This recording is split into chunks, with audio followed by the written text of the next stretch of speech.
ಇವತ್ತು ಉಪಚುನಾವಣೆಯ ಒಂದು ವಾರದ ಫಲಿತಾಂಶದ ಬಳಿಕ ನಿಜಕ್ಕೂ ಕೂಡ ಇಷ್ಟು ದೊಡ್ಡ ಮಟ್ಟದಲ್ಲಿ ನೀವೆಲ್ಲರೂ ಬಂದು ಸೇರ್ತೀರಾ ಅಂತಕ್ಕಂಥದ್ದು ನಾನು ಊಹೆ ಮಾಡ್ಕೊಂಡಿರಲಿಲ್ಲ, ಅದಲ್ಲೇ ಇರಲಿಲ್ಲ. ಆದರೆ ಪ್ರತಿ ಹಳ್ಳಿಯಿಂದ ಬಂದಿದ್ದೇವೆ. ನನಗೆ ಗೊತ್ತಿದೆ, ಅವತ್ತು ಚನ್ನಪಟ್ಟಣ ತಾಲೂಕಿನ ಕಾರ್ಯಕರ್ತರು ಧೃತಿಗೆಡ್ತಕ್ಕಂಥ ಕಾರ್ಯಕರ್ತರಲ್ಲ. ಹೋರಾಟದ ಹಿನ್ನೆಲೆಯಲ್ಲಿ ಪಕ್ಷವನ್ನು ಸ್ಥಾಪನೆ ಮಾಡಿರ್ತಕ್ಕಂಥದ್ದು ದೇವೇಗೌಡರು ಸಾಹೇಬರು. ನನಗೆ ಮಾತಾಡಬೇಕಾದ ಒಂದು ಮಾತು ಹೇಳಿದೆ, 58 ಸೀಟ್ನ ನಾವು ಪಡೆದುಕೊಂಡಿದ್ವಿ 2004ರಲ್ಲಿ. ಆ 58 ಸೀಟು ಆ ಗಡಿಯನ್ನ ದಾಟಿ ಒಂದು ಭದ್ರವಾದಂತ ಒಂದು ಬುನಾದಿಯನ್ನ ಆಗ್ತಕ್ಕಂಥ ಮುಂದಿನ ಚುನಾವಣೆ ಜೆಡಿಎಸ್ ಪಕ್ಷದ ಕಾರ್ಯಕರ್ತರು, ನಿಮ್ಮ ಹೋರಾಟ, ನಿಮ್ಮ ಶ್ರಮ, ದಯಮಾಡಿ ನಮ್ಮ ಜೊತೆಯಲ್ಲಿ ಕೈ ಜೋಡಿಸಿ. ನಾನು ಸುಮ್ಮನೆ ಮನೆಯಲ್ಲೇ ಕೂತಕ್ಕಂಥವಲ್ಲ. ನಿನ್ನೆ ಅರ್ಜುನ್ಗೌಡ್ ಹೋಗಿದ್ದೆ, ನಮ್ಮ ಮಂಜಣ್ಣ ಅವ್ರ ಕರೆದ್ರು, ನಾನು ಹುಟ್ಟುಹಬ್ಬ ಆಚರಣೆ ಮಾಡ್ತಾ ಇದ್ದೇನೆ, 67ನೇ ವರ್ಷದ ಹುಟ್ಟುಹಬ್ಬ, ನೀನ್ ಬರಲೇಬೇಕು ಕಣಪ್ಪ ಅಂತ. 4 ಗಂಟೆ ಹೋಗ್ಲಿಕ್ಕೆ, 4 ಗಂಟೆ ಬರ್ಲಿಕ್ಕೆ ಹೋದೆ. 10:15 ಗಂಟೆಗೆ ಅರ್ಧ ಗಂಟೆ ಕೂತಿದ್ದೆ, ಬಂದೆ.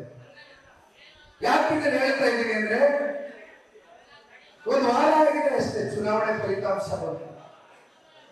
3 ಚುನಾವಣೆಯಲ್ಲಿ ನಾನು ಸೋತಿರಬಹುದು, ಆದ್ರೆ ಎದೆ ಬಂದಿಲ್ಲ. ಎದೆ ಬಂದಕ್ಕಂತ ಪ್ರಶ್ನೆ ಇಲ್ಲ.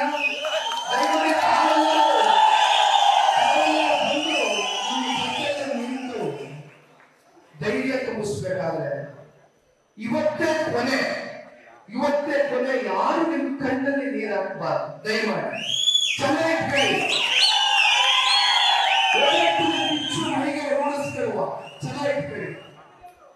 ನಾವು ಸತ್ತಿಲ್ಲ, ಸೋತಿದ್ದೀವಿ ಅಷ್ಟೇ. ಇನ್ನು 36 ವರ್ಷ ವಯಸ್ಸು. ಎಂತೆಂತ 7 ವೇಳೆಗಳು ಸನ್ಮಾನ್ಯ ದೇವೇಗೌಡರು, ಕುಮಾರಣ್ಣ ಅವರು ನೋಡಿಲ್ಲ. ಎಂತೆಂತ ಚುನಾವಣೆಗಳನ್ನೇ ಎದುರಿಸಿಲ್ಲ. ಒಂದು ಉಪಚುನಾವಣೆಗೆ ಇಷ್ಟು ಧೃತಿಗೆಟ್ಟರೆ ಹೆಂಗಣ್ಣ? ಇನ್ನು ಬಹಳ ದೂರ ಸಾಗದಿದೆ. ಈ ಪ್ರಾದೇಶಿಕ ಪಕ್ಷವನ್ನ ಯಾರು ಕೂಡ ಅಳಿಸ್ಲಿಕ್ಕೆ ಸಾಧ್ಯ ಇಲ್ಲ. ಇದು ಕನ್ನಡಿಗರ ಅಸ್ಮಿಯತೆ. 700 ಕೋಟಿ ಕನ್ನಡಿಗರ ಸಹಕಾರ ಆಶೀರ್ವಾದವನ್ನು ಪಡೆಯತಕ್ಕಂಥ ಕೆಲಸ ಮಾಡ್ತೇವೆ. ಸಾಕಷ್ಟು ಸರ್ಕಾರದ ವೈಫಲ್ಯತೆಗಳಿದೆ, ಹಗರಣಗಳಿದೆ, ಭ್ರಷ್ಟಾಚಾರ ಕಣ್ಣು ಮುಂದೆ ಇದೆ. ನಡೀರಿ, ಹೋರಾಟ ಮಾಡೋಣ.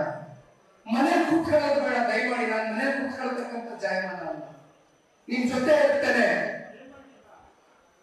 ಅನಿರೀಕ್ಷಿತವಾದಂತ ಬೆಳವಣಿಗೆ ಬಂದೆ. ನಾನು ಕಾರ್ಯಕರ್ತರು ಉಳಿಸ್ಬೇಕಾಗಿತ್ತು. ನಮ್ಮ ತಂದೆಯವ್ರನ್ನ, ದೇವೇಗೌಡ ಸಾಹೇಬ್ರನ್ನ, ನಮ್ಮ ಇಡೀ ಕುಟುಂಬವನ್ನ 8 ಬಾರಿ ಶಾಸಕ ಸ್ಥಾನ ಕೊಟ್ಟಿರ್ತಕ್ಕಂಥ ಜಿಲ್ಲೆ ಇದು. ಒಂದಲ್ಲ, ಎರಡಲ್ಲ, 8 ಬಾರಿ ಶಾಸಕ ಸ್ಥಾನ ಕೊಟ್ಟಿದ್ದೀವಿ. ಸಂಸತ್ತಿಗೆ ಕಳಿಸಿದ್ದೀರಿ. ಇನ್ನು ಋಣ ತೀರಿಸತಕ್ಕಂಥ ಕೆಲಸ ಸನ್ಮಾನ್ಯ ಕುಮಾರಣ್ಣ ಅವರು ಸದಾ ಕಾಲ ಮಾಡಿದ್ದಾರೆ. ನಾನು ಸೋತಿದ್ದೀನಿ ಅಂತ ನಾವು ಕೊಟ್ಟಂತ ಮಾತನ್ನು ವಾಪಸ್ ತಗೊಳ್ತಕ್ಕಂಥ ಪ್ರಶ್ನೆ. ಎಲ್ರಿಗೂ ನಮಸ್ಕಾರ. Thank you.